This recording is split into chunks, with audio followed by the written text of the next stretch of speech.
everyone, it's Kennedy, and this is our Next Team recap video. This is for kids who wanted to see what we did on Next Team this past Wednesday night, and if you weren't here, this is for you. If our parents wanted to see what we're doing, then this is also for you as well. And we're going to be talking about what we talked about on Wednesday night, which is encouraging one another through change.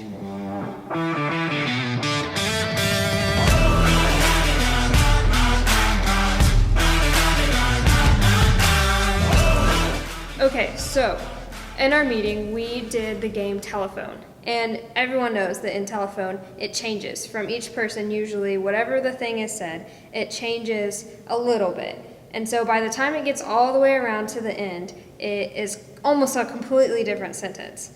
And we all giggle and laugh and think it's funny because maybe it says something weird or like it doesn't even make sense compared to the first time. And that's change, and all of us experience change. And we sometimes have a hard time with change whenever we are doing things or whenever we're on a team and people decide that they want to change things up. And sometimes we struggle with that. I know I struggle with that. Whenever I was your age, I experienced a lot of change in 4th and 5th grade. And I actually moved from a different city to the city where I actually ended up growing up in the 4th grade. And that was a huge change for me, and I was really sad about that. And I just remember that I had a friend, her name was Addie, and on the first day of school of 4th grade, whenever I was at a brand new school, she pointed me out and was like, I want to be her friend. And that meant a lot to me. And actually, throughout 4th and 5th grade, we were best friends. And we ended up doing a lot of things together, and I really enjoyed that. And to me, she was being a leader because she decided to accept the change that was in her class. They had the same class in elementary school, and so whenever somebody new was added, sometimes it got a little weird. But when Addie decided to choose me and be her friend, my friend, then I was super grateful for that. And so that is part of leadership, is accepting the change, especially whenever somebody else decides to change.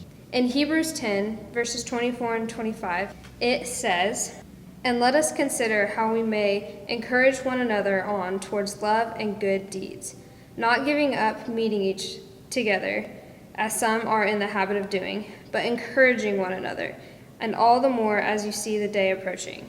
So this talks about encouraging one another, continuing to encourage one another as we are meeting together and doing all of the things we do as a church.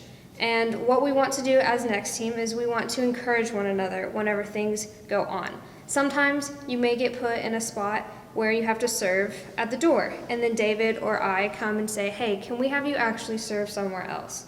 And instead of grumbling or complaining or making fun of somebody that they have to change their serving spot, let's actually encourage one another whenever that happens. So we want to encourage each other because change is going to happen.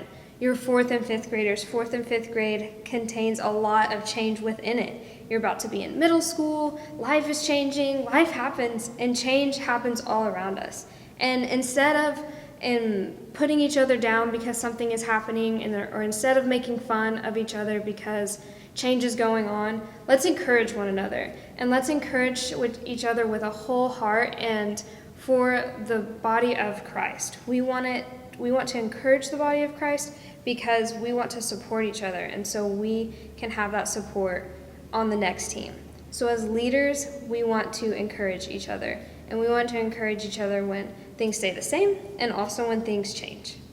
Remember, the Next Team's goal is to build students up to grow as leaders, to grow as people, but most importantly, to grow as followers of Jesus Christ. Because the greatest decision anyone could ever make is to follow Jesus with their whole heart.